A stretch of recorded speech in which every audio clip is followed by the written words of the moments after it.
அன்பான நண்பர்களே வணக்கம். நாம் கேட்டுக்கொண்டிருப்பது வீரயுக நாயகன் வேள்பாரி. வாசிப்பது ஸ்ரீலதா தயாளன். யானையின் மதத்தை அடக்கிய கரந்தை செடியை பற்றி பார்த்தோம். தெய்வ வாக்கு விலங்கு கடல் வழி காட்ட முக்கியம் என்பதால் அதை அடிய போர் புரியும் பேச்சுவார்த்தைகளுக்கு பரம்பின் ஒரு பெண்ணின் பலம் பற்றி சொல்லி மயூர் கிளார் பரம்பின் பலம் தெரிந்து கொள்ள செய்தார். இப்போது என்ன முடிவு எடுத்தனர் என்பதனை தெரிந்து கொள்ள கதைக்குள். மயூர் கிளார் சொன்னார், மற்ற நாடுகளின் ஆற்றல் அங்குள்ள வீரர்களை பொறுத்தது. ஆனால் பரம்பின் ஆற்றல் மனிதர்களை மட்டும் சார்ந்ததல்ல. எனவே வெறும் மனிதர்களை கொண்டு படை நடத்தி போனால் பரம்பு நாட்டின் சிறு குன்றினை கூட கடந்து உள்நுழைய முடியாது. மயூர் கிளாரின் குரல் கணீரென அரங்கு முழுவதும் ஒலித்தது. சிறு செடிக்கு ஒடுங்கிய மத யானை போல் அவரின் குரல் கேட்டு ஒடுங்கியது அவை. பரம்பின் மீது படை திரட்டி போர் புரிவதில் பேரரசரின் மனம் உடன்பாடு கொள்ளாமல் இருந்தது. போரில் ஒருமுறை தோல்வி ஏற்பட்டால் அது அரசின் அச்சாணியையே அசைத்து பார்க்கும் என்பதை குலசேகர பாண்டியன் நன்கு அறிவார். அதனால்தான் இவ்வுரையாடலை இவ்வளவு தொலைவு வளரவிட்டு அமைதி காத்தார். அவர் எண்ணிய கருத்தே அவையிலும் நிலைநிறுத்தப்பட்ட கணத்தில் சட்டென எழுந்தார். எல்லோரும் பதறி எழுந்தனர். மலரணியும் சடங்கிற்கு பொழுதாகிவிட்டது என்று சொல்லியபடி அவை நீங்கினார். பொதிய வெப்பன் அவருக்கு முன்பே போய் சடங்கில் கலந்து கொள்ள வேண்டும். இவ்வுரையாடலை இந்த தன்மையில் விட்டு செல்ல மனமில்லை. ஆனால் வேறு வழியே இல்லை. மனமின்றி புறப்பட்டு போனான். பொற்சுவையும் அவ்வாறே அங்கு வந்து காத்திருந்தாள். சடங்கு முடிய இரவானது. பேரரசர் தனது பள்ளியறைக்கு திரும்பும் பொழுது தளபதி உடனடியாக காண அனுமதி கேட்கிறார் என்று பணியாளன் தெரிவித்தான். வரச் சொல்லி அனுமதி கொடுத்தார் பேரரசர். நள்ளிரவு வரை அவர்கள் பேசினர். முற்றிலும் புதியதொரு திட்டத்தை தளபதி கொண்டு வந்திருந்தார். அது பேரரசருக்கு நம்பிக்கை அளிப்பதாக இருந்தது. அது பற்றி மிக விரிவாக அவர் வினாக்களை எழுப்பினார். அத்திட்டத்தை முழுமையாக கருங்கைவாணன் விளக்கினான். இதுவரை ஏற்படாத நம்பிக்கை இப்பொழுது ஏற்பட்டது. இன்றைய நாள் மிக சிறந்த நாள் என்ற எண்ணம் மனதில் தோன்றிய கணத்தில் அத்திட்டத்திற்கான அனுமதியை வழங்கினார் பேரரசர். தேவாங்கை கொண்டு வர வழியின்றி போய்விடுமோ என்ற தவிப்பு நீங்கிய மகிழ்வோடு தனது பள்ளியறைக்குள் நுழைந்தார் பேரரசர்.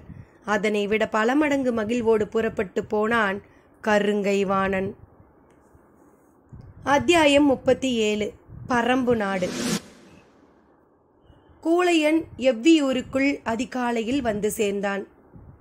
வழக்கமாக காட்டுப்பாதையில் நடந்து வருபவன் இம்முறை குதிரை பாதையில் 3 வீரர்களோடு வந்திறங்கினான். அதுவே அவன் வந்துள்ள வேலையின் அவசரத்தை சொன்னது. உதியஞ்சேரல் கீழ்மலையில் புதர் விலக்கி பாதை உருவாக்கி இருக்கிறான். அதற்கு அடுத்து பரம்பு மலை தொடங்குகிறது. நம் பகுதியில் நுழையவில்லை. மிக கவனமாக திட்டமிட்டு பணியாற்றி கொண்டிருக்கிறான். கடற்கரை பகுதியிலிருந்து மூங்கில் நார் கொடிகளை எண்ணற்ற வண்டிகளில் கொண்டு வந்து தொடர்ந்து இறக்கியிருக்கிறான். அது ஏன் என்று தெரியவில்லை என்று தென்திசை நிலைமையை விளக்கினார் கூழையன். பாரியோடு தேக்கனும் வேட்டூர் பழையனும் முடியனும் அவையில் வீற்றிருந்தனர். எப்பொழுதும் விழிப்போடு இருப்பது கூழையனின் இயல்பு. உரிய நேரத்தில்தான் விழிப்போடு இயங்க வேண்டும், மற்ற நேரத்தில் இயல்போடு இயங்க வேண்டும் என்று அவனுக்கு பல முறை சொல்லியாகிவிட்டது. ஆனாலும் கேட்க மறுக்கிறான் என்று சலித்து கொண்டார் வேட்டூர் பழையன். ஆனால் தேக்கனுக்கோ நிலைமை எளிதாக எடுத்துக்கொள்ள கூடாது என்று தோன்றியது. சேரனின் வன்மம் மிக ஆழமானது. 10 ஆண்டுகளுக்கும் மேலாக அவன் காத்திருக்கிறான். இப்பொழுது குடநாடு அவனுக்கு வாய்ப்பாக வந்தவுடன் செயலிலே இறங்கிவிட்டான் என்று தோன்றியது. தேக்கன் என்ன சொல்ல போகிறார் என கூழையன் கவனித்து கொண்டிருந்த பொழுது பாரி சொன்னான், கீழ்மலை பாதையில் நமது எல்லைக்குள் வராமல் கவனமாக நிறுத்தியிருக்கிறான் என்றால் வேறு ஏதோ பகுதியில் பாதை ஊடுருவிக் கொண்டிருக்கிறது என்று பொருள். அவன் கூழையனை நன்கு புரிந்து வைத்திருக்கிறான் என்றான் பாரி. பழையன் சொல்லியதைத்தான் பாரி வேறு விதத்தில் சொல்கிறான் என்பது அனைவருக்கும் புரிந்தது. உதியஞ்சேரல் இம்முறை குடநாட்டை தான் முதலிலே உள்ளிறக்கி விடுவான். நம் மீது கொண்டுள்ள பகையால் நடக்கும் இப்போரில் அவனது முதல் தந்திரம் சக கூட்டாளியை காவு கொடுப்பது என்றான் பாரி. உதியஞ்சேரல் எப்படி சிந்திப்பான் என்பதை நன்கு உணர்ந்தவன் பாரி. அவனது கருத்து முற்றிலும் சரியென்று எல்லோருக்கும் தெரியும். உரையாடலின் இறுதியில் பரம்பு நாட்டின் வடமேற்கு எல்லை பகுதிக்கு செல்ல முடியனுக்கு உத்தரவு கொடுக்கப்பட்டது. ஆனாலும் அனைவரும் வலியுறுத்தியதென்னவென்றால் தேக்கனின் செயலைத்தான். காடறிய இப்பொழுது போகும் முடிவை பற்றி மீண்டும் யோசியுங்கள் என்று சொன்னார்கள். கூழையன் மிக கடுமையான கோபத்தை தேக்கனின் மீது வெளிப்படுத்தினான். இறுதியில் தேக்கன் தனது நிலையிலிருந்து சற்றே இறங்கி வந்தான். முழு நிலவுக்கு இன்னும் 3 வாரங்கள் இருக்கின்றன. அதற்குள் பகரியின் ஈரலை கொண்டு வர பரம்பின் மக்களுக்கு நீ உத்தரவிடு. யாராவது கொண்டு வந்து விட்டால் அவரிடம் பொறுப்பை ஒப்படைக்கிறேன் என்றான். தேக்கன் தனது நிலையில் இருந்து இறங்கி வந்தது நல்லது. ஆனால் 3 வாரத்திற்குள் பகரியை வேட்டையாடுவதெல்லாம் நடக்காத செயல். ஆனால் வழக்கத்தை மீற முடியாததால் வேறு வழியின்றி ஒப்புக்கொண்டனர். மறுநாள் கூழையன் தென் திசைக்கும் முடியன் வடமேற்கு திசைக்கும் புறப்பட்டனர். பரம்பு நாடு முழுவதும் பகரி வேட்டை அறிவிக்கப்பட்டது. இந்நிகழ்வுகள் எல்லாம் கபிலருக்கு பின்னர் தான் தெரிய வந்தது. பகரிதான் பறவைகளின் தலைவன். அதன் வேகத்தையும் நுட்பத்தையும் வேறெந்த பறவைக்கும் ஈடு சொல்ல முடியாது. அது முட்டை போட்ட அன்றே குஞ்சு பொரிக்கும் ஆற்றல் வாய்ந்தது. பிற பறவைகள் பல நாட்கள் அடைக்காத்து உடற்சூட்டை முட்டைக்கு இறக்கி குஞ்சு பொரிக்கின்றன. ஆனால் பகரி அப்படியன்று. தனது உடலின் வழி பெரு வெப்பத்தை கடத்தக்கூடியது. பகரியின் ஈரலை சாப்பிட்ட மனிதனை எந்த விலங்கு தீண்டினாலும் அதன் நஞ்சு அவனை ஒன்றும் செய்யாது. சில நேரம் தீண்டிய விலங்கு பாதிப்புக்கு உள்ளாகும். பகரியை கண்ணிற் பார்ப்பதும் அதனை அடித்து வேட்டையாடுவதும் எளிதான செயலல்ல. பகரியின் ஈரல் உண்டவனே எவ்வியூரின் தேக்கனாகிறான். கொடிய பாம்புகளாலும் பூச்சிகளாலும் செடி கொடிகளின் சுனைகளாலும் எவ்வித பாதிப்பும் ஏற்படாத மனிதனே காடறியும் ஆசானாக செயல்பட முடியும். அவனை நம்பியே பரம்பின் பிள்ளைகளை காட்டுக்குள் அனுப்ப முடியும். இல்லையென்றால் இவ்வடற்காட்டில் என்ன நடக்குமென அனுமானிக்கவே முடியாது. பகரியை தேடி பரம்பின் கண்கள் வானமெங்கும் பறந்து கொண்டிருந்தன. நாட்கள் நகர்ந்தன. அடர் மழை கொட்டி தீர்க்க பகற்பொழுது மிக குறுகியதாகவே இருந்தது. அதில் பகரியை போன்றதொரு வீறு கொண்ட பறவையை பார்ப்பதே மிக அரிது. பின் எங்கே வேட்டையாடுவது? பரம்பு மலையின் எல்லா முகடுகளிலும் மக்கள் ஏறி இறங்கினர். தன்னியல்பில் எப்பொழுதோ கண்ணிற்படும் ஒரு பறவையை தனித்து வேட்டையாடி பிடிக்கும் அளவிற்கு மனிதரின் கைக்குள் இயற்கை சுருங்கிவிடவில்லை. பரம்பின் மக்கள் அச்சிறு பறவையிடம் தங்களின் தோல்வியை ஒப்புக்கொள்ளும் கடைசி பகலும் முடிவுக்கு வந்தது. இன்றிரவு முழு நிலவு நாள். வேட்டூர் பழையன் செய்திக்காக முன்னிரவு வரை காத்திருந்தான். எங்கிருந்தும் செய்தி வரவில்லை. பகரி அகப்படவில்லை என்பது முடிவானது. இனி தேக்கன் காடறிய புறப்படுதலை தடுக்க முடியாது என தெரிந்ததும் பழையன் வேட்டுவன் பாறை நோக்கி புறப்பட ஆயத்தமானான். முன்னிரவில் தேக்கனை கண்டு பேசினான். பிள்ளைகளை நல்லபடியாக பயிற்றுவித்து கொண்டு வா, மற்றவற்றை நாங்கள் பார்த்து கொள்கிறோம் என்று சொல்லிவிட்டு புறப்பட்டான். அவனோடு இளம் வீரர்களும் உடன் வந்தனர். அவர்கள் அடர்வனம் நோக்கி நடந்தனர். நள்ளிரவுக்குள் புலிவால் குகைக்கு போய்விடலாம். அங்கு படுத்தெழுந்து பயணத்தை தொடரலாம் என்பது திட்டம். மதுரையில் பெருகி ஓடும் வைகையின் இருளகற்றி சூரிய கதிர்கள் மதுரையை எட்டி பார்க்க தொடங்கின. 2 மாத காலம் விழாக்களில் மூழ்கி கிடந்த மதுரை இன்று அதன் உச்ச நிகழ்வை காண தயாராகி கொண்டிருந்தது. மணமாலை சூடும் இந்நாளுக்காகத்தான் அவ்வளவு பெரிய கொண்டாட்டங்களும் நடந்து முடிந்துள்ளன. கருங்கை வாணனின் திட்டம் துல்லியமாக நடைமுறையானது. அவனுக்கு வந்துள்ள தகவல்கள் மிக நல்ல செய்தியை சொல்லுகின்றன.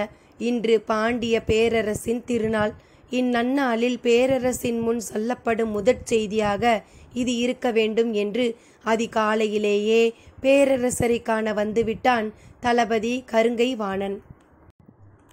பள்ளியறையை விட்டு எழுந்து வந்த பேரரசரை வணங்கிச் சொன்னான். நமக்கு வந்துள்ள செய்திகளில் அடிப்படையில் நம்மால் அனுப்பப்பட்டவர்கள் பச்சை மலைக்குள் வெற்றிகரமாக நுழைந்துவிட்டனர். இலக்கை அடையும் காலம் நெருங்கிவிட்டது. அவனை கட்டித் தழுவினார் பேரரசர். மணநாளில் மகிழ்வை விஞ்சும் ஆற்றல் கொண்ட செய்தியை அளித்தாய் என பாராட்டி மகிழ்ந்தார். பொதிய வெப்பனுக்கும் தெரிவித்துவிடு. இந்நாளின் சிறப்பை முன்பே நமக்குச் சொன்ன திசைவேலருக்கும் சொல். சூழ்கடல் முதுவனுக்கும் சொல். மணவிழாவின் மகிழ்வை எல்லையற்றதாக பெருகட்டும். வணங்கி விடை பெற்றான் கருங்கைவாணன். பள்ளியறை திரைசீலையை விலக்கி வெளியேறி வந்த பொற்சுவை நீராளி அரங்குக்குள் நுழைந்தாள். நீள்வட்ட பளிங்கு நீர்க்குடுவை அவளுக்காக காத்திருந்தது. அதில் 42 நறுமணப் பொருட்கள் கலக்கப்பட்ட மணநீர் நிரப்பப்பட்டிருந்தது. பொற்சுவை அருகில் வந்தாள். சுற்றிலும் சேவை பெண்கள் நின்றிருந்தனர். பக்கவாட்டில் அமைந்திருந்த படிமேல் ஏறி வலது கால் நீட்டி பெருவிரல் கொண்டு நீரினை அசைத்தாள். சிற்றலைகள் விளிம்பிற் போய் முட்டித் திரும்பின. அந்நீரலைகளை பார்த்தபடி கால் நுழைத்து கழுத்து வரை உள்ளிறங்கினாள். நீர் மெல்லிய சூடு கொண்டிருந்தது. அதிகாலை குளிருக்கு இதம் தர இதைவிட வேறென்ன இருக்கிறது?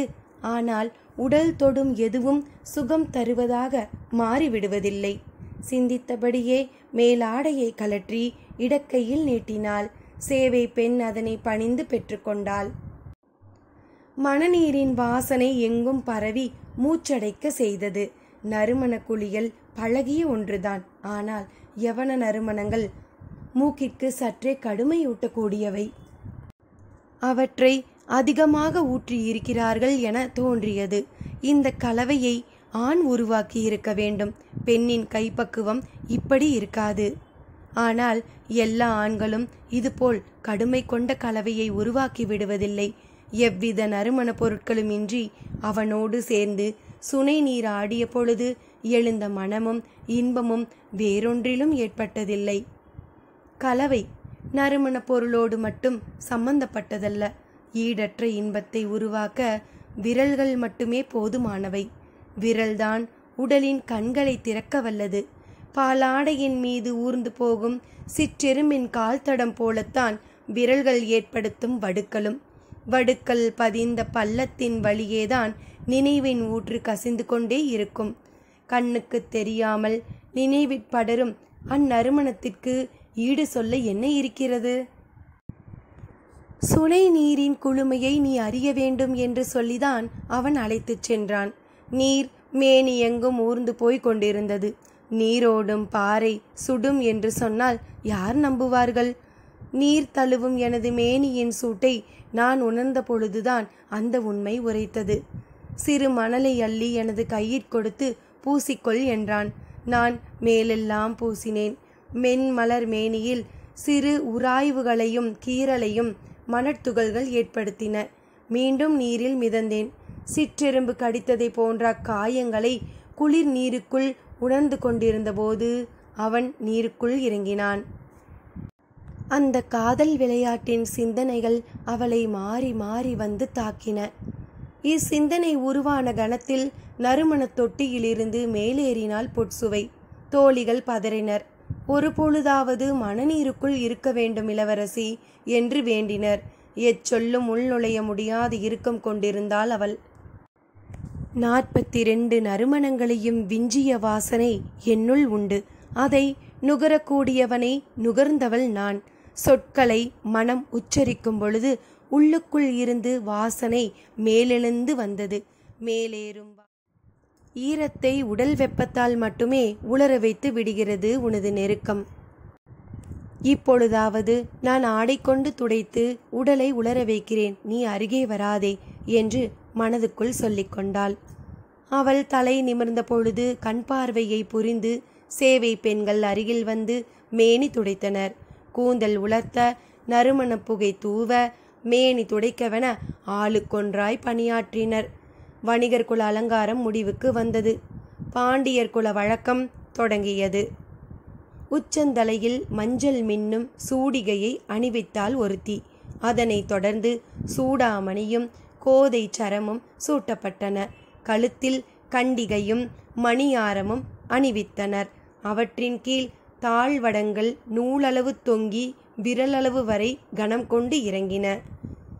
எவ்வொளியையும் உள்வாங்கி பலவண்ணமாய் வெளிக்கக்கும் செவிப்பூ சூடினர் காதுகளுக்கு.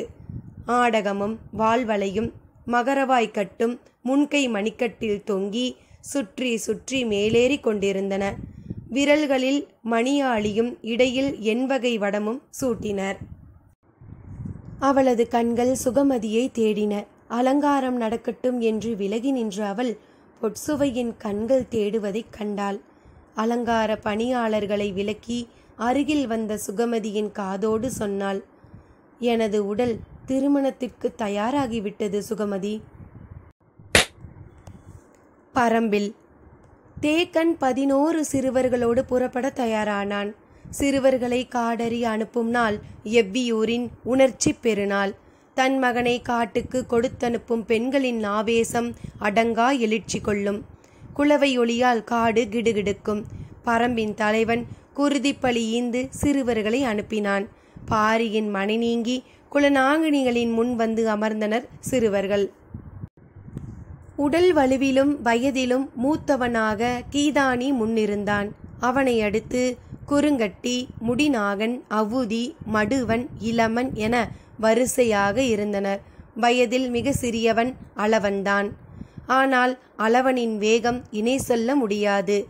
எல்லோருக்கும் குலநாகினி பச்சிலை சாறு கொடுத்தாள். குடித்து முடித்தனர். அதன்பின் கீதானியை உள்தாள் வாரத்துக்குள் அழைத்துச் சென்றனர். குலநாகினி சிறு குடுவை ஒன்றை எடுத்து வந்தாள். அதன் உள்ளே மிக கெட்டியான வடிவில் ஏதோ இருந்தது. மலைவேம்பின் இலையை பறித்து வைத்திருந்தனர். அந்த இலையை குடுவைக்குள் நுழைத்தாள். அதன் சாறு இலையில் படிய அவ்விலையை கையில் எடுத்தாள். கீதானியை நாக்கை நீட்டச் சொன்னாள். அவன் ஆவென வாய்ப்பிழந்து நாக்கை நீட்டினான். போதாது என்று சொல்லி தலையை மறுத்து ஆட்டினாள். இன்னும் வாய்ப்பிழந்து நாக்கை நீட்டினான். மீண்டும் மறுத்து தலையை ஆட்டினாள். இன்னும் முயற்சித்தான். வாயோரத்து தசை கிழிந்துவிடும் போல் இருந்தது. அடித்தாடை வலித்தது. இன்னும் நாக்கை நீட்டு என்று சொல்லிக்கொண்டே அந்த இலையை சாரோடு எடுத்து கண்ணிமைக்கும் நேரத்தில் அடி நாக்கில் வைத்து இரு கையாலும் வாயை இழுத்து மூடி பிடித்து கொண்டாள். மற்ற நாகினிகள் அவனது கையை பிடித்து கொண்டார்கள். அவன் பல்லை கடித்து துடித்து துள்ளினான். ஏதேதோ செய்து பார்த்தான். சிறு சத்தங்கூட வெளிவராத அளவிற்கு வாய் தாடையை அடைத்து அமுக்கி இருந்தாள் குலநாகினி. தாழ்வாரத்தின் வெளியில் நின்றிருந்த மற்ற சிறுவர்களுக்கு உள்ளே ஒருவன் துடியாய் துடிப்பது சிறிதும் தெரியாது. இலையோடு உள்ளே வைக்கப்பட்ட சாறு என்னவென்று குலநாகினிகள் வெளியே சொல்வதில்லை. செடி கொடிகளில் விளையும் மொத்த கசப்பும் கலக்கப்பட்ட சாறு என்று சிலர் கருதுகின்றனர். பதப்படுத்தப்பட்ட பாம்பின் நஞ்சு என்று சிலர் சொல்லுகின்றனர். நாகப்பச்சை வேலியின் நச்சு கொடிகள் கக்கும் பிசின் என்று சொல்லுகின்றனர். எது உண்மை என்று தெரியாது. இந்த சாறு கசிந்து உணவு குழல் முழுவதும் இறங்கி முடியும் வரை அவன் கைகளின் பிடி தளர்த்தப்படுவதில்லை. நாவின் சுவை நரம்புகள் முழுவதும் நஞ்சு கசப்பின் சாறு உள்ளிறங்கிய பின்னே அவன் வாய் திறந்து மூச்சு விட அனுமதிக்கப்படுகிறான். நரம்பில் தேங்கிய கசப்பு நீங்க மாதங்கள் ஆகும். மேல் தோளில் விழும் தழும்பு மறையாததைப் போல அடிநாக்கில் நிலை கொண்ட கசப்பு எளிதில் மறையாது. அவனது நாவு சுவை உணவு தேட இன்னும் சில ஆண்டுகள் ஆகும். 60ஆங்கோழிக்கறி முதல் அத்தி மதுவரை அனைத்தின் சுவையும் துளியாவது நாக்கில் பட்டு வளர்ந்த இவர்களின் நினைவிலிருந்தே சுவை அகலும். காடறிந்து வீடு வந்த பின்பும் சில ஆண்டுகள் ஆகும் இக்கசப்பு மறைய. இக்கசப்பின் வாசனை காட்டு பயணத்திற்கு மிக முக்கியமானது. காட்டின் எல்லா விலங்குகளும் இவ்வாடையை அறியும். சிறுவர்கள் பேசியபடி நடந்து செல்ல இவ்வாடையை நுகர்ந்து அவை விலகிச் செல்கின்றன. விலங்குகளை விலக்க இக்கசப்பின் மனமே மொழியாகிறது. 11 பேரும் மலைவேம்பின் இலையை விழுங்கி துடித்து அடங்கினர். அதன்பின் அவர்கள் புறப்பட்டனர். யாரிடமும் பேச அவர்கள் ஆயத்தமாகவில்லை. வாய் திறந்து பேச பேச கசப்பு உள்ளிறங்கும். இக்கசப்புக்கு பழகி அவர்கள் இயல்பாய் பேசத் தொடங்க சில வாரங்களோ மாதங்களோ ஆகலாம். அதுவரை மிக மிக குறைவாகவே அவர்கள் பேசுவர். பேசும் ஒவ்வொரு சொல்லும் ஒரு குடம் வேம்பின் சாற்றை குடித்ததற்கு சமம். அடித்தொண்டை முழுவதும் தேங்கிய கசப்பு நிற்க அதன் பிறகு யாரிடமும் பேசாமல் எவ்வியூர் விட்டு வெளியேறினர். சிலர் வில் அம்பு வைத்திருந்தனர், சிலர் ஈட்டியை ஏந்தி பிடித்திருந்தனர், சிலரிடம் கவன்கள் இருந்தது. அவரவர்களுக்கான ஆயுதத்தை எடுத்து வந்தனர். ஆனால் இதுவெல்லாம் தொடக்க நிலைக்குதான். அவர்கள் பயன்படுத்த வேண்டிய வலிமை மிகுந்த ஆயுதங்களை இனி அவர்களே காட்டில் உருவாக்கி கொள்வார்கள். தங்களுக்கான தனித்துவமிக்க ஆயுதம் எதுவென்று அவர்கள் கண்டறியும் வரை இவ்வாயுதம் அவர்களின் கையில் இருக்கும். தேக்கன் வழக்கம் போல் தனக்கான ஆயுதத்தை வீட்டில் இருந்து எடுத்து வந்தான். அது பன்றியின் கடவாய் கொம்பு. இக்காட்டில் மிக வலிமை வாய்ந்த பொருள் எதுவென கேட்டால் அது பன்றியின் கடவாய் கொம்புதான். அதனை உடைக்கவோ நொறுக்கவோ எதனாலும் முடியாது. அதன் அடிப்பகுதிக்கு என்ன வலிமை இருக்கிறதோ அதே வலிமை கூர்மை மிகுந்த முனைப்பகுதிக்கும் உண்டு. எனவே முனையின் கூர்மை ஒருபோதும் சிதைவுறாது. தேக்கன் இரு கொம்புகளின் அடிப்பகுதியில் துளையிட்டு அருந்துபடாத நார்கொண்டு 2 கைகளின் மணிக்கட்டோடும் சேர்த்து கட்டியிருந்தான். காடெறிதல் பயண காலம் முழுவதும் அவன் பயன்படுத்தும் ஒரே ஆயுதம் அதுதான். மணிக்கட்டில் கட்டி உள்ளங்கைக்குள் மடக்கிக் கொண்டால் இப்படி ஒரு ஆயுதம் இருப்பதே வெளியில் தெரியாது. இது கொண்டு எந்த மரத்தின் அடிப்பகுதியையும் குத்தி இழுத்தால் நரம்பு செதில்கள் பீய்த்து நொறுங்கும். இறுகிய மரத்தின் தூரையே பீய்த்து எடுக்குமென்றால் விலங்குகள் எல்லாம் ஒரு பொருட்டே அல்ல. காடெறிந்து சிறந்த போர்வீரனாக விளங்கி தனது திறமையால் பல வலிமை மிகுந்த பணிகளை செய்து இறுதியில் பகரியை வேட்டையாடி ஈரலை தின்றவன்தான் தேக்கன் ஆகிறான். எனவே அவன் தனது உடலசைவையோ ஆற்றலையோ துளியும் வீணாக செலவிட மாட்டான். எந்த ஒரு விலங்கின் தாக்குதலையும் சமாளிக்க மிக சில அடிகள் போதும். குத்தி கொன்று வீழ்த்துவதெல்லாம் வீரர்களின் தொடக்ககால வாழ்வில் நிகழ்த்தும் செயல். ஆனால் வாழ்வு முழுவதும் காடு பார்த்து பட்டறிவின் உச்சத்தில் நிற்கும் தேக்கனுக்கு தேவை மிக சிறிய சில அசைவுகள்தான். எந்த விலங்கின் நரம்பை எங்கு தட்டினால் போதும் என்று தெரியும்.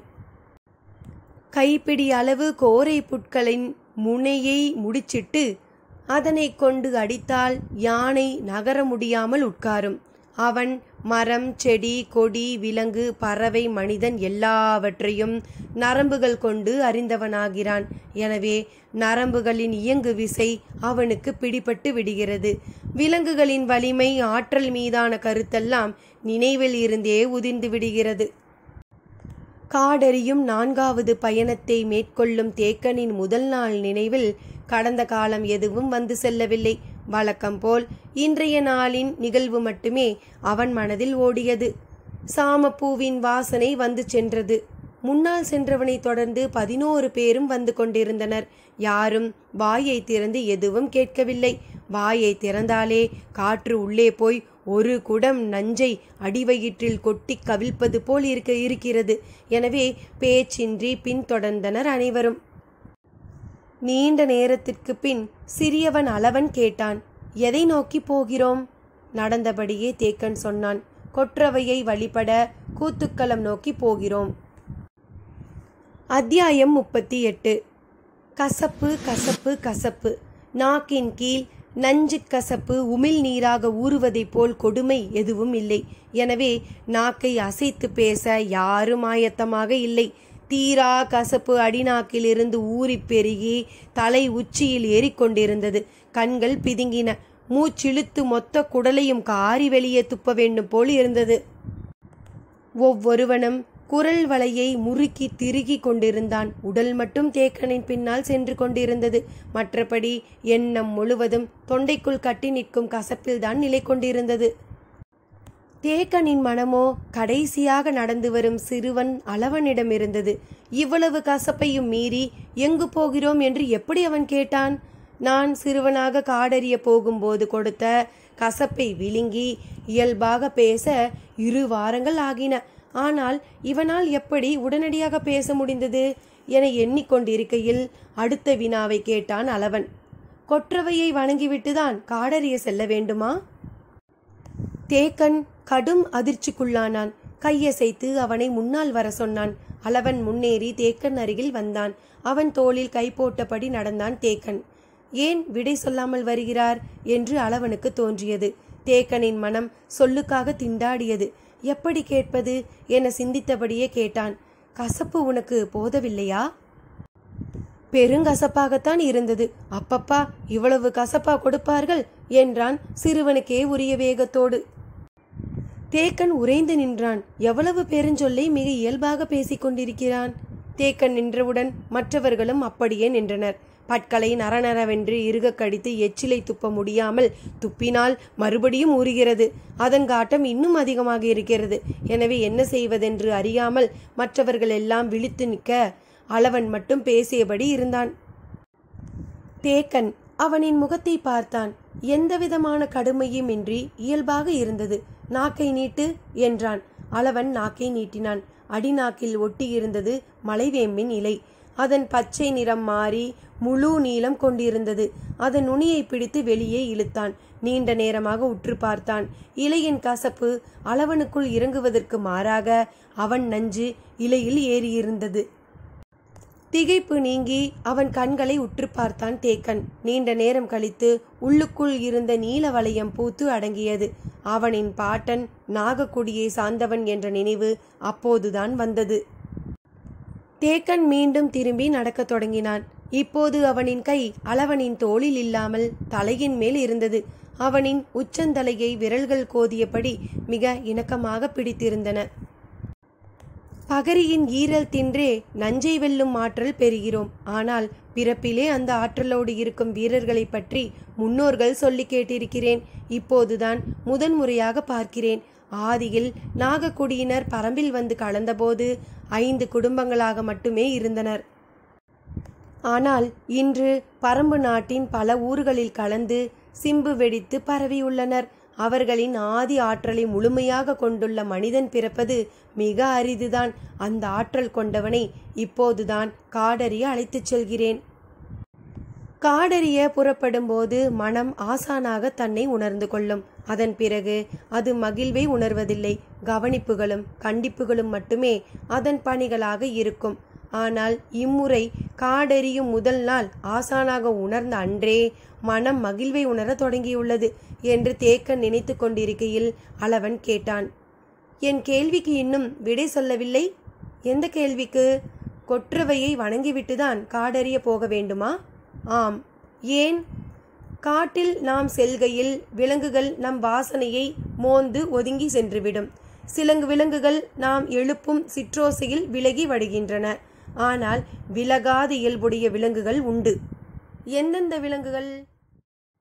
குறிப்பிட்ட விலங்குகள் அல்ல, எல்லா விலங்குகளும் குறிப்பிட்ட பருவத்தில் அப்படி செய்கின்றன.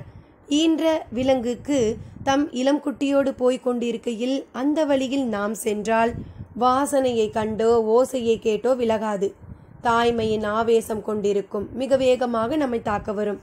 இயல்பான காலத்தில் இருக்கும் அதன் ஆற்றல் அந்த காலத்தில் பல மடங்கு அதிகரித்திருக்கும். நம்மால் கணிக்கவே முடியாத தாக்குதலாக அது இருக்கும்.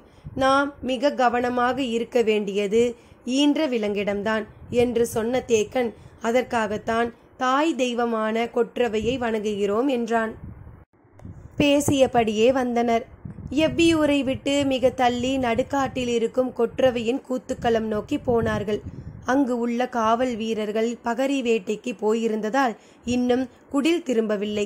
தேக்கன் மாணவர்களோடு வந்து சேர்ந்தான். கூத்துக்களம் புல் விளைந்து கிடந்தது. பறவைகளின் ஒளி எங்கும் கேட்டது. மெல்லியதாக எதிரொலித்தது தேவாங்கு விலங்கின் ஒளி. மர அடிவாரத்தில் இருந்த சிறு மேட்டில் கொண்டு வந்த விலங்கு கறியையும் உணவு வகைகளையும் இறக்கி வைத்தான். தாய் தெய்வ வழிபாடுதான் எல்லாவற்றிலும் மூத்தது. கொற்றவை என்ற பிள்ளைதானே முருகன். எனவே ஆதி காலம் தொட்டு இங்கு வழிபாடு நடந்து கொண்டிருக்கிறது. வீறு கொண்ட தாய் இவள். தம் மக்களை காக்க எந்தவித போரிலும் நமக்கு வெற்றியை தருபவள், போர் தெய்வம் என போற்றப்படுபவள் என்று சொல்லிக்கொண்டே பொருள்களை படையலிடும் வேலையை செய்து கொண்டிருந்தான் தேக்கன்.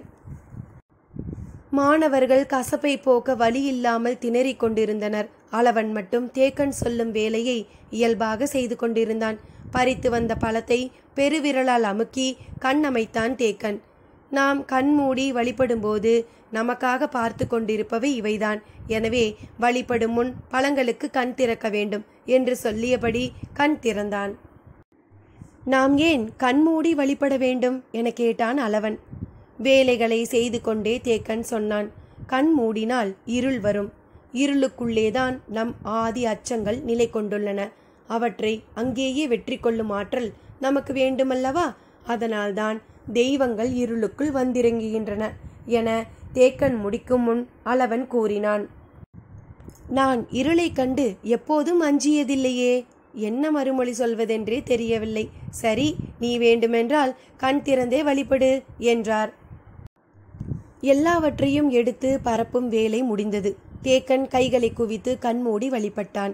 மாணவர்களும் அதே போல வழிபட்டனர். அளவன் மட்டும் திறந்த விழிகளோடு கொற்றவையை வணங்கினான். சற்று நேரத்திற்கு பிறகு வழிபாடு முடிந்த தேக்கன் படையலிட்ட பொருட்களை எடுத்து மாணவர்களுக்கு தின்ன கொடுத்தான். கசப்பு மட்டுப்படும் என்று சொல்லியபடி கொடுத்ததால் ஒரு கடி அளவு மட்டும் வாங்கி கடித்து கொண்டனர். அதை விழுங்கவே உயிர் போனது. எல்லா பழங்களும் கண் திறந்தே இருந்தன. நீதான் கண் மூடாமல் வழிபட்டவனாயிற்றே, உனக்கு எந்த பழம் தருவது என கேட்டபடியே கரித்துண்டங்களை எடுத்து கொடுத்தான். அளவன் வாங்கி கொண்டான். கண்மூடி வணங்குகையில் நீங்கள் கண்டதென்ன என கேட்டான் தேக்கன். எல்லோர் நினைவுகளுக்குள்ளும் இருந்தது குலநாகியின் முகம் மட்டும்தான். தாடை உடைவதைப் போல அழுத்தி பிடித்து அந்த முகம் மறைய நாளாகும் என தோன்றியது. யாரும் வாய் திறந்து பேசவில்லை. அளவன் மட்டும் சொன்னான், நான் இரு கண்களை பார்த்தேன். தேக்கன் மீதம் இருந்தவற்றை எடுத்து கொடுத்தபடியே கேட்டார். எதனுடைய கண்கள்? தேவாங்கு விலங்கினுடைய கண்களா அல்லது பறவையின் கண்களா? இரண்டும் அல்ல, அவை மனித கண்கள். மாணவர்கள் அந்த இடம் விட்டு புறப்பட ஆயத்தமாயினர். மனித கண்கள் இதற்குள் எப்படி இருக்கும்? யாரும் உள்நுழைய முடியாத பெருமர புதர் அல்லவா இது? அதுவும் பரம்பின் உச்சியில் என்று சொல்லியபடியே அந்த இடம் விட்டு நடக்கத் தொடங்கினார். கூத்துக்களம் விட்டு காட்டின் தென் திசை நோக்கி நுழைந்தனர். காடறிதல் என்பது பச்சை மலை தொடரின் எல்லா பகுதிகளையும் அறிந்து வருதல். அதன் தொடக்கம் எப்போதும் தென் திசைதான். திசையறிதல் பகலில் எளிது, இரவில் அதைவிட எளிது. விண்மீன்களை பார்த்தாலே போதும் என்றான் தேக்கன். இவ்வளவு நேரமும் பேச்சுக்கு ஈடு கொடுத்து பேசி வந்த அளவன் எதுவும் கேட்காமல் இருந்தான். மற்ற மாணவர்கள் கசப்புக்கு அஞ்சி இன்னும் வாய் திறக்காமல் இருந்தனர். அளவன் இந்நேரம் கேள்வி கேட்டிருக்க வேண்டுமே, ஏன் கேட்காமல் இருக்கிறான் என்று குழம்பியபடியே அவனை பார்த்தான். அவன் குனிந்தபடியே நடந்து வந்தான். ஏன் பேசாமல் வருகிறாய்?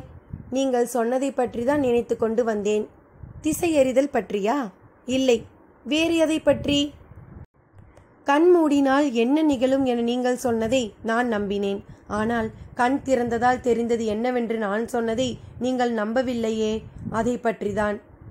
தேக்கன் ஒரு கணம் பதற்றமானான்.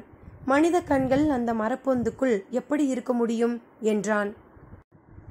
எப்படி இருக்க முடியும் என எனக்கு தெரியாது, ஆனால் இருந்ததை நான் பார்த்தேன் என்றான் அளவன். தேக்கன் சற்றே நிதானம் கொண்டு சிந்தித்தான். நாகக்குடியினரின் பார்வை ஆற்றல் அளவிட முடியாதது என்பது நினைவுக்கு வந்தது. ஆனாலும் அந்த பெரும் புதருக்குள் மனிதர்கள் எப்படி, எங்கிருந்து போக முடியும்? சிந்தித்தபடி நின்றான். கேள்விகள் உருவாகிவிட்டால் அவை பதிலின்றி உதிராது. இயல்பாக உதிராத கேள்விகளை உடைத்தால் அவை மீண்டும் தலைக்கும். தேக்கன் முடிவுக்கு வந்தான். ஆசானுடன் மாணவனோ, மாணவனுடன் ஆசானோ சொல் மறுத்து பயணிக்க முடியாது. அளவன் கருத்தை அவனே உதிர்த்தாக வேண்டும் என முடிவு செய்த கணத்தில் தேக்கனின் கால்கள் திரும்பின. மீண்டும் மர அடிவாரம் நோக்கி வந்தனர். இலையில் பரப்பி வைக்கப்பட்ட மீத பழங்கள் அப்படியே இருந்தன. அவை தேவவாக்கு விலங்குக்கு பிடித்த பழங்கள். எனவே அச்சத்தால் உள்மறைந்திருக்கும் தேவவாக்கு விலங்குகள் நாம் அந்த பழங்களை வைத்துவிட்டு போனவுடன் வேக வேகமாக வந்து சாப்பிட்டிருக்க வேண்டும். ஆனால் இன்று அந்த விலங்கு வந்து பழம் எடுக்கவில்லையே என சிந்தித்தபடியே நின்றான். சிறிது நேரமானது. மழை காலமாதலால் உள்ளொடுங்கி கிடக்கும் என நினைத்தான். அளவனுக்கு மட்டுமல்ல, எல்லோருக்கும் வேலை கொடுப்போம். நினைவிலிருந்து கசப்பு மறைய உதவியாக இருக்கும் என முடிவு செய்தான். குறிப்பிட்ட இடைவெளியில் எல்லோரையும் மரப்புதருக்குள் போகச் சொன்னான் தேக்கன். உள்ளே போகும்போது கொடிகளையும் சிறு கொப்புகளையும் வளைத்து ஒன்றோடு ஒன்று முடிச்சிட்டு கொண்டே போங்கள். அப்போதுதான் சரியான வழி பார்த்து வெளியே வர முடியும். இல்லையென்றால் வெளிவர திசை தெரியாமல் மாட்டிக்கொள்வீர்கள். இந்த மரப்புதர் எவ்வியூரின் பாதி அளவு பரப்பு கொண்டது. எனவே கவனமாக போய் திரும்ப வேண்டும் என்றான். நான் சீழ்க்கை அடித்ததும் சென்ற வழியிலேயே வெளியேறுங்கள் என்றான். மாணவர்கள் கவனமாக கேட்டனர். ஒருவேளை வெளிவர முடியாத சிக்கலில் நீங்கள் மாட்டிக்கொண்டால் சீழ்க்கை ஒலி எழுப்புங்கள், நான் உள்ளே வந்து விடுகிறேன். கசப்பிலிருந்து எண்ணங்கள் மாறி உள்ளே நுழைவதை பற்றி சிந்திக்க தொடங்கினர். ஒவ்வொருவருக்கும் ஒவ்வொரு வழியை காண்பித்தான் தேக்கன். ஆசானின் முதல் பயிற்சி தொடங்கிவிட்டது என்பதனை புரிந்து கொண்டனர். இதை சிறப்பாக செய்ய வேண்டும் என்ற எண்ணம் அவர்களை இயக்கத் தொடங்கியது. மரம் விலக்கி உள் நுழைந்தனர். சிலருக்கு எளிதாக உள்நுழையும்படி இடைவெளி இருந்தது. சிலருக்கு உள்நுழைவதே கடினமாக இருந்தது. ஆனாலும் அனைவரும் உள்நுழைந்தனர். அளவன் எந்த இடத்தில் மனித கண்களை பார்த்ததாக சொன்னானோ அதை நோக்கி உள் செல்ல அனுமதிக்கப்பட்டான். அவர்கள் செடி கொடிகளை விலக்கி உள்நுழையும் ஓசை கொஞ்சம் கொஞ்சமாக உள்ளொடுங்கி போய்க் கொண்டிருந்தது. கார்காலமாதலால் செடி கொடிகள் அடர்த்தி மிக அதிகமாக இருந்தது. எனவே நுழைந்த சிறிது நேரத்திலேயே பார்வையிலிருந்து மறைந்தனர். தேக்கன் வெளியே இருந்தபடி மரக்கூட்டத்தை சுற்றி வந்து கொண்டிருந்தான். இந்த முறை பயிற்சி ஏன் உன்னுள்ளிருந்து தொடங்குகிறது என மனம் கொற்றவையிடம் கேட்டுக்கொண்டிருந்தது. நேரம் செல்ல செல்ல தான் எடுத்த முடிவு சரிதானா என்ற வினா எழத் தொடங்கியது. அளவன் பார்த்தது மனித கண்கள் அல்ல என்று அவனை நம்ப வைக்க எல்லோரையும் உள்ளே அனுப்பியிருக்க வேண்டுமா என தோன்றியது. உள்ளிருந்து பறவைகள் கலையும் ஓசை அவ்வப்போது கேட்டது.